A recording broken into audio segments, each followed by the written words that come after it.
நோவா கப்பல் செய்தார், தேவனின் வார்த்தையை மனதில் வைத்தார்.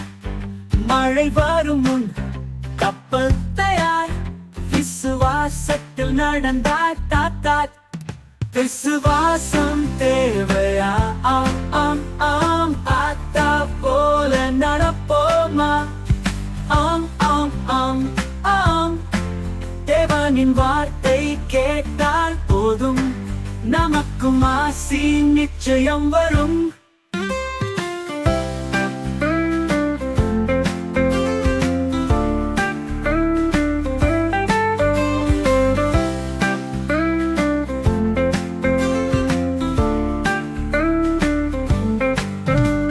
மனம் வலிமை மிகுந்தது, அதாலே கப்பல் ஜலத்தில் இருந்தது.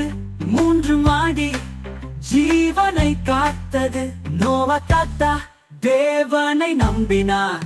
விசுவாசம் தேவையா? ஆம் ஆம் ஆம். ஆத்தா போல நடப்போமா? ஆம் ஆம் ஆம் ஆம். தேவனின் வார்த்தை கேட்டால் போதும், நமக்கும் ஆசி நிச்சயம் வரும்.